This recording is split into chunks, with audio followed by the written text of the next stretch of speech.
panas-panas, telur entah telur di dadar atau direbus setengah matang campur lepeto itu aduk panas pagi-pagi itu udah kayak bubur ayam lah di sini.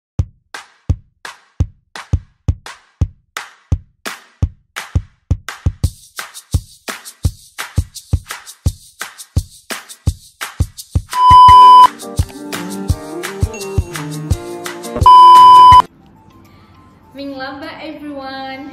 Minglaba. Minglaba Mbak Silvi. Halo Ibu Dwi. Oh, aduh ya ampun, doain lagi ibu-ibu. Agak spesial karena kali ini bintang tamunya adalah karena Mbak Silvi. Halo. Mbak, thank you banget Mbak udah meluangkan waktunya. I know you are very busy person. Di podcast lihat ini. jadwal penuh banget, tapi karena bayarannya sangat menarik, Aduh. saya terima. Jangan di-mention. Saya terima. Iya, jadi hari ini kita cuma ini aja sih, pengen ngobrol-ngobrol aja. Ngobrol-ngobrol tentang yaitu seperti judulnya cerita dari Myanmar. Karena kan Mbak Silvi ini sekarang tinggal di Myanmar kan, Indonesia yang ada di Myanmar.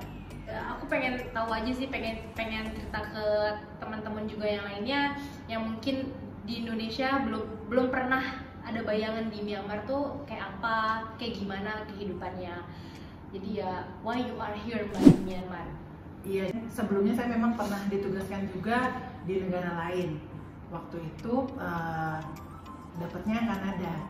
Nah, ketika udah balik nih ke Jakarta, ketika dapat tawaran lah, maunya di negara yang dekat. Jadi karena mau nggak mau Indonesia kan, kita orang timur loh, gini-gini kan ya, pasti keluarga itu penting banget. Jadi udah cukup pada masa itu bertugas di benua yang jauh, benua Amerika. Sekarang pengennya Amerini. Iya. Kebetulan Amerininya ini Myanmar ya, yang dekat sama Jakarta. Jadi senang lah dapat tugas di tempat yang memungkinkan untuk bisa bolak-balik. Lebih deket juga kan kalau ke Jakarta. Ya. Nah, Mbak tuh waktu pertama kali tahu, oh nih Mbak bakal ditugasin di Myanmar, pernah gak sih kebayang, kepikiran gitu? Karena buat aku pribadi, waktu aku tahu mau ke Myanmar itu jujur beneran I have no idea Myanmar tuh apa ya gitu kan, beneran kayak gimana tuh beneran nggak kepikiran. Nah, kalau Mbak ada gak cerita yang bisa di-share?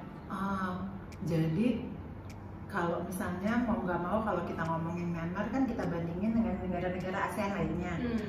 Pasti nih termasuk saya familiarnya dengan Singapura, dengan Thailand, terus kemudian Vietnam sudah cukup familiar. Kalau Myanmar terus terang saya sendiri waktu itu masih ketika ditawarkan masih harus research lagi gitu. Tanya-tanya juga dengan teman-teman yang sudah beberapa kali ke sana. Tapi ya mereka juga tidak tinggal langsung, jadi masih bolak-balik. Jadi mereka juga belum eksplor terlalu banyak tentang Myanmar. Jadi kepikirannya ya mungkin kayak negara kayak Jakarta tahun 80-an gitu. But aku bilang I can do it 80, I love the 80s. Berarti udah pernah hidup di zaman 80-an ya?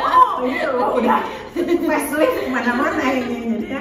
Jadi I can live with that. Jadi pada masa itu bahkan udah siap-siap gitu kalau harus kayak Jakarta tahun 80-an itu udah siap-siap. Tapi ternyata pas nyampe sini tuh apakah sama seperti, karena aku beneran waktu itu nggak kebayang juga kayak tahun 80-an, padahal 80-an juga aku belum tahu hidup di tahun 80-an gitu kan.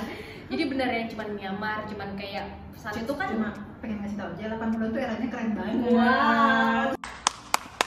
Berarti aku tidak termasuk kategori itu ya. Baik.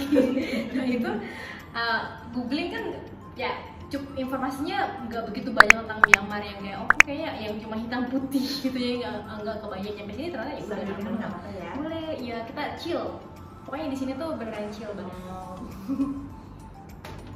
Nah Mbak, gimana Mbak terusin apa pas Mbak nyampe sini tuh apakah seperti dibayangkan ya tahun 80-an, sekeren itu kah? Saya tuh jangan salah. Tapi ternyata ketika nyampe Myanmar, saya tugasnya di Yangon ya, dapat pekerjaan di Yangon, cukup surprise. Jadi bukan shock, tapi surprise. Kalau shock kan konotasinya negatif, kalau surprise itu positif. Jadi saya senang ketika di sini ternyata jauh banget dari bayangan bahwa nggak kayak Jakarta tahun 80-an, tapi udah advance. Jadi menurut saya sih ketika saya datang tuh kesan yang pertama saya dapat, kalau kayak gini sih sama kok, nggak terlalu beda kalau dari segi teknologinya, dari segi apanya. Nyampe sini tuh tahun berapa? Nyampe sini 3 tahun yang lalu lah. Berarti tahun berapa tuh ya? 18. Agak kurang. 2018. Oke, udah lumayan ini jadi ya. Udah modern lah. Jadi nggak banyak yang adaptasi yang harus dilakukan kok gitu. Jadi senang banget ketika sampai di sini, sama sekali tidak seperti yang dibayangkan. Ada ini gak sih cerita lucu yang tadi kan Mbak sempat bilang kan yang pernah ngebayang itu tahun 80-an yang kan aku beneran gak kebayang nih tahun 80 tuh kayak gimana, ternyata itu surprise-nya itu apa? Gini, gimana, jadi saya tuh daerah rumah tuh deket Sleepy. Bagi orang Jakarta yang tahu Sleepy Jaya, Sleepy Jaya tuh jadi di Jakarta kan sekarang udah mall di mana-mana ya, dan itu udah saya sempat ngalamin. Kalau mau tahu tuanya saya, dulu Citraland tuh mall pertama paling eksis di Jakarta. Citraland tuh eksis ya pada masa itu. Tapi ada yang sangat tidak eksis karena di tempat saya. Tapi itu mall favorit saya, bukan mall mungkin ya. Sleepy Jaya itu berpikir mungkin yang mungkin cuma akan bisa menemukan yang seperti itu di Myanmar atau lebih rendah lagi ininya tingkat levelnya untuk dari sudut shopping, atmosfernya. Tapi ternyata ketika sampai di sini saya salah banget. Banyak banget yang sudah sangat serupa dibandingkan dengan mall-mall yang sangat jadi acuan di Jakarta. Gitu. Kayak misalnya kalau di Jakarta kalau Mbak Dwi Grand Indonesia, Plaza Senayan. Nah kalau Plaza Senayan Blok sini M lah, ternyata udah ada yang Plaza Senayan, Myanmar Plaza ya. Setipe lah, ada di sini namanya Myanmar Plaza. Kemudian yang hits and happening banget karena di downtown kan di sini, Junction City. Ya. Itu udah, dan ketika menyangka bahwa merek-merek yang mungkin international brand tidak sulit ditemukan, ternyata di sini mudah juga. Jadi itu cukup cukup mengejutkan, karena saya pikir saya akan bisa menabung, ternyata saya salah duga kembali. Karena godaannya banyak juga ternyata untuk shopping itu di Myanmar. Tapi kalau di sini senangnya sebenarnya kita tinggal di Yangon, dan itu kan tidak terlalu luas ya. Yangon itu terus aktivitas trafiknya apa sih, trafik bahasa Indonesianya? Sombong amat. Traffic sempat mikir juga. Lalu sok otaknya ngomongnya sampai lupa lalu lintas itu apa gitu. Oke, mulai melatih lagi bahasa Indonesia dengan baik dan benar. Lalu lintasnya tuh di sini jauh, mungkin 10 kali lebih lancar daripada di Jakarta. Jadi let's say kalau punya appointment jam 10, jalan setengah 10 juga masih cukup waktu untuk berbagai tempat di Yangon. Jadi senangnya di situ. Dan di sini saya juga kemana-mana pakai taksi. Jadi nggak pakai ojek. Kalau di Jakarta saya pakai ojek, Gojek, Grab bike ya, Grab bike atau taksi online. Saya punya ojek langganan juga. Ya, emang bener. Kan di sini juga kan mungkin belum banyak yang tahu juga kalau di Yangon itu karena salah satu transportasi umumnya adalah pakai taksi. Tapi taksinya itu kan beda sama kayak kita di Indonesia kan pada umumnya. Yang di situ nggak pakai kargo, nggak pakai argo ya, nggak pakai argo kan. Punya pengalaman nggak Mbak? Apalagi pertama kali kan? Udah sempat bilang saya tuh dari era 80-an juga ya. Saya tuh sempat ngalamin taksi kuning di Jakarta. Taksi kuning itu, jadi sebelum Bluebird itu taksi itu warnanya kuning di Jakarta. Oke, makanya namanya taksi kuning. Bukan, namanya taksi aja. Cuma hampir semua taksi di Jakarta itu warnanya kuning. Tahun 80-an sampai 90-an lah gitu ya. Capek kan nanti? Kenapa capek? Sakit kuning. Udah waktunya trik. Nah, itu taksinya tetap namanya Presiden Taksi. Oke. Sebelum Bluebird itu namanya Presiden Taksi. Tapi nggak nyangka ya wajah saya itu kan muda banget ya. Nah itu aku surprise, aku nggak shock, tapi surprise ternyata 80-an tuh udah ini ya. Tawar-menawar taksinya kayak gitu. Kalau di sini juga akhirnya saya balik mengalami hal yang sama ketika di Jakarta. Jadi nggak begitu kaget ya. Tawar-menawar. Toh di sini juga tawar-menawar berkisar paling berapa ya? Dari 1.500 cat, 2.000 cat itu mungkin sekitar untuk wilayah-wilayah sedang, area yang sedang, jauh jarak yang sedang, itu sekitar berapa tuh? 20 ribuan lah, 20 ribu, 30 ribu gitu. Lebih kayak gitu. Oke Mbak, tadi udah kayak transportasi sama makanan yang paling ini kan. Biasanya kan kalau kita pindah, apalagi kan tinggal di Jakarta tuh kan makanan banyak banget pilihannya. Kita banyak banget Jakarta tuh apa sih, kayak bubur aja ada, ketoprak, martabak gitu. Nah, apalagi tuh? Nah, kalau di goreng, bener banget nasi aja, nasi goreng tuh udah enak banget. Nah, kalau di Myanmar ini kan mereka tuh base makanannya tuh pakai mie kan. Mie. Nah, aku suka mie tuh. Mie ya. Mie. Mereka tuh punya makanan tradisional itu namanya mohinga. Jadi tuh mie. Mbak udah pernah coba kan? Mie atau mie? Sorry. Udah pernah apa ya? Nah, mohinga itu jadi kalau teman-teman nanti kita kasih tahu gambarnya. Mohinga itu salah satu makanan tradisional di Myanmar. Dia itu kayak karinya kita, cuman dia kuahnya itu pakai ikan. Nah, ikan yang itu proteinnya banyak banget. Itu enak. Aku sih suka banget. Dan dia ada kita ya proteinnya banyak banget. Dan itu aku suka tuh pakai coriander leaf. Apa sih ya bahasa Indonesianya? Tumbar. Sombong amat. Tumbar. Nah, itu enak banget wanginya. Dan aku juga baru pernah nyobain. Terus dipakein cabai kering. Oh my god, enak banget itu. Nah, Mbak punya gak cerita? Nah, aku tuh seneng teh, pencinta teh. Sehari mungkin bisa minum teh itu segelas kayak gini bisa 3 sampai 5 kali. Kayak udah kecanduan. Emang gak bagus sih, tapi ya it gets me going lah gitu. Nah, di antara seluruh teh itu paling senang teh hijau. Nah, tadi kan nanya surprise, ya. Ini ada lagi surprise-nya. Kayaknya alhamdulillah kerjaan saya membuat saya bisa untuk cukup menanggung buahnya lah gitu.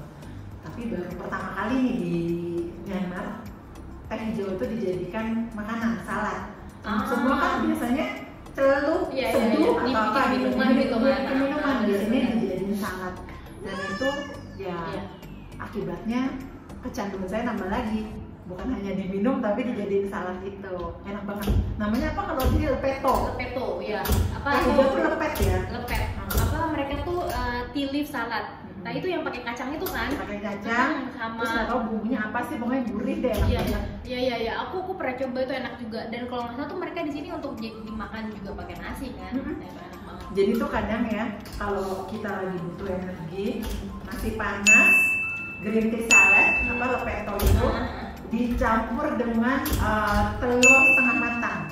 Aku belum panas-panas, telur entah telur di dadar atau direbus setengah matang campur lepeto itu aduk panas pagi-pagi itu udah kayak bubur ayam kan. Tapi kalau orang Myanmar sebenarnya lebih kepada yang mohinga itu ya. Tapi kalau saya senangnya gitu tuh, nasi panas, nasi hangat, adukin green tea salad sama telur setengah matang itu. Nah, itu boleh, kayaknya boleh tuh dicoba. Nanti aku coba sarapan karena selama ini karena aku pecinta mie. Jadi tuh sering makannya ya mie gitu. Mohinga aku suka banget. Suka juga tuh pakai telur itu nambahin. Nanti kayaknya boleh juga tuh boljuk, kalau anak zaman sekarang tuh bilangnya boljuk. Berarti so far udah oke lah tinggal di sini tuh, nggak ada yang kayak culture shock lah atau apa gitu secara nggak ada. Cuma karena sekali lagi saya sangat family oriented, jadi paling kangen sama keluarga aja sih yang pengen saling pulang juga. Cuma ya akibat COVID-19 kan kita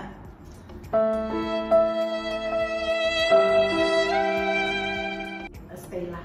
Iya, semoga ini cepat berlalu ya COVID. Amin. Dan aku mau nanya lagi, mau minta Mbak Sylvie untuk share juga buat teman-teman yang mungkin pengen tahu tentang gaya hidup Mbak tuh suka. Nah, Mbak kan suka banget tuh sama lukis. Kalau kayak nih di belakang kita ini ada lukisannya Mbak Sylvie, seneng banget. Nah, itu bedanya apa kalau di Jakarta tuh kan kayak apa sih, metropolitan nih, kota metropolitan yang kita tahu lah gitu kan, anak Jakarta tuh kayak gimana. Mau dibandingin ya? Mau dibandingin sama di Yangon tuh kayak gimana? Nah, kalau dibandingin dengan Yangon, sekali lagi Yangon itu kan saya nggak cerita dulu ke misalnya ada Naypyidaw, ibu kota Myanmar, Mandalay yang jauh lebih besar lagi dari Yangon. Saya fokus ke Yangon ya. Jadi tuh memang dari ketemu dengan teman-teman Myanmar itu akhirnya ketemulah berkenalanlah dengan orang-orang yang juga akrab dengan dunia seni gitu. Meskipun mereka mungkin profesinya tidak terkait kesenian, tapi ternyata mereka adalah penikmat dan pelaku seni juga. Nah, pertama saya awalnya pergi, ada namanya di sini Bojong Market ya. Bojong Market itu salah satu pasar yang buat beli ya? oleh-oleh dari pusat pasar tradisional yang kalau turis ke Yangon pasti itu yang akan dikunjungi pertama kali. Itu pun ada lukisan-lukisan yang mereka jual. Awalnya saya pikir begitu, tapi saya itu udah terkagum-kagum dengan Bojong itu karena mungkin dulu ketika saya awal datang tiap minggu saya akan ke sana. Saya akan cari lukisan. Terus sampai akhirnya jarang ketemu tapi ya. Beda. Dia pasti belanjanya apa coba kalau di Bojong? Batu. Orang kaya. Orang kaya batu. Banget karena batu mulia. Kalau saya cukup lukisan dulu, sampai mungkin pada beberapa kali pertemuan penjualnya ya, kalau mau yang lebih bagus ada di tempat-tempat yang nanti kemudian di pojok tapi dia lagi naik ke atas dan ditunjukkan yang bagus.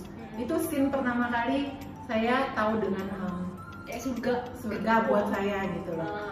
Oh ini karena saya senang banget pokoknya dengan visual itu saya kayak refresh.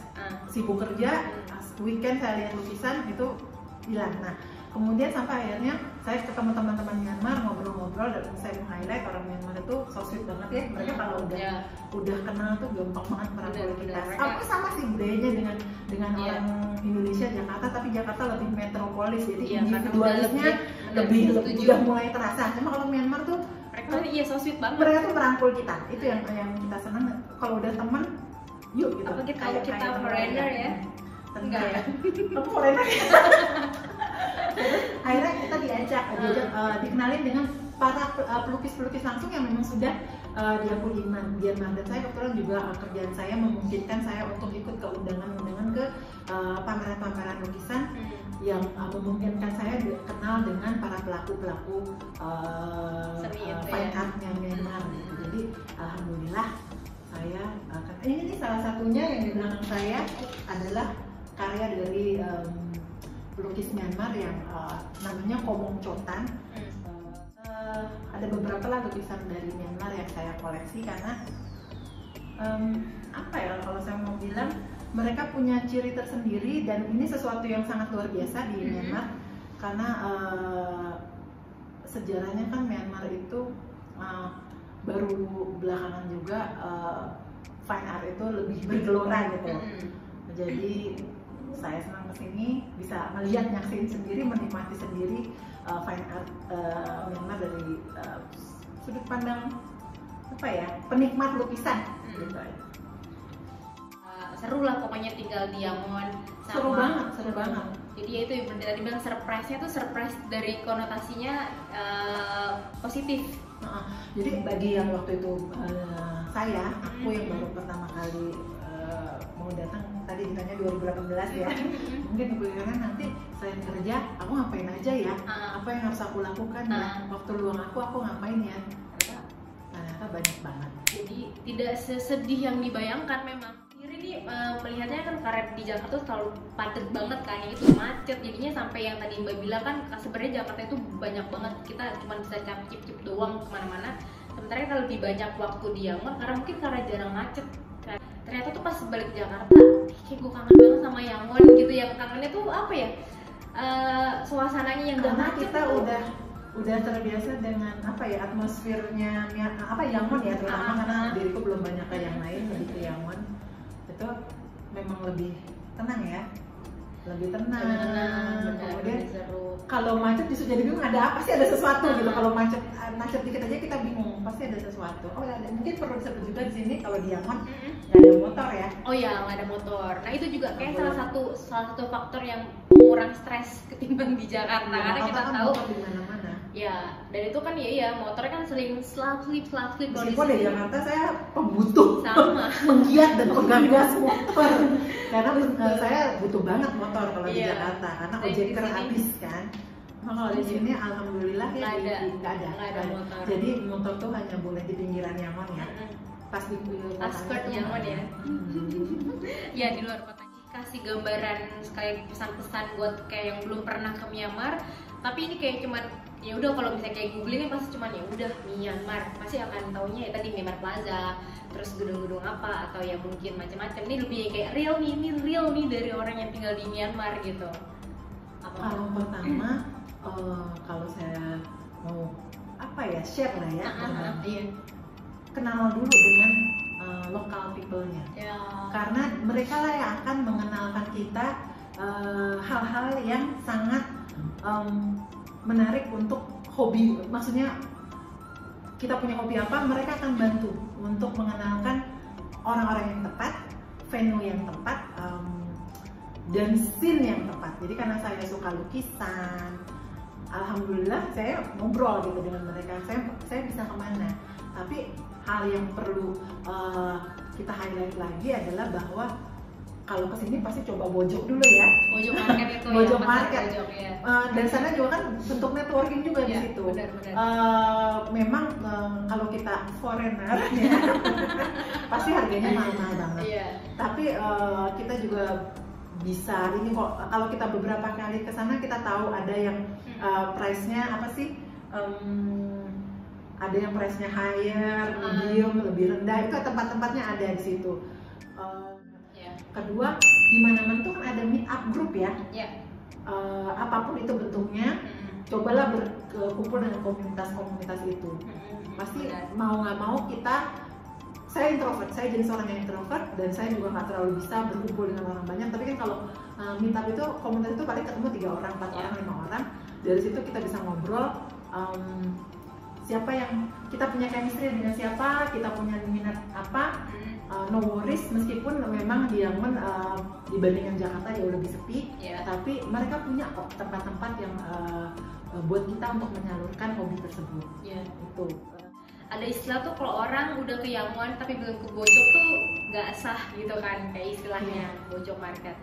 Yaitu selain emang lukisan, nah kalau kan tadi Mbak Santi kan interestnya ya lukisan. Kalau aku seneng nggak senang sih, awalnya aku sama sekali nggak tahu tuh tentang perbatu mulia. Ternyata banyak banget di sini batu-batuan kayak ruby, kemudian sapphire, jade apa giok ya? Jade atau giok, kemudian banyak banget ya pokoknya hampir semua batu ada di sini gitu yang Terus mau nambahin, boleh. Di Yangon itu yang pentingnya adalah yang menurut saya yang perlu kita promote adalah ini fusion antara modern dan tradisional. Oh iya. Jadi kalau mungkin ada orang yang suka banget tentang kehidupan yang modern, mungkin nggak terlalu tertarik ya. Cuma saya senangnya adalah di sini saya cari modern ada, yang berbau tradisional itu juga masih kentara banget. Jadi itu kayak melting pot antara berbagai hal yang berbau modern dengan yang berbau tradisional. Jadi menurut saya Yangon, Myanmar itu kayaknya di situ. Iya benar. Gak di semua negara bisa kayak gitu gitu. Jadi saya senangnya tinggal di Yangon itu. Benar. Aku setuju. Kayak salah satu contohnya itu kayak perpaduan modern sama Myanmar sama tradisionalnya itu mereka dengan gaya yang udah lifestyle dengan modern tapi dengan pakaian yang masih sama tradisional. Mereka di sini masih pakai kain beneran kayak kain sama pakai baju, mereka sebutnya longji, itu yang masih kentara banget kan. Tapi dengan lifestyle mereka yang mereka ngafe, lifestyle mereka ke mall masih itu masih ini banget seru buat yang dinikmatin. Kalau di Jakarta buat kan mata aja itu buat mata makanya buat dilihat gitu. Seru yang ceweknya. Yang lebih seru lagi kalau yang cowok-cowok itu mereka pakai sarung.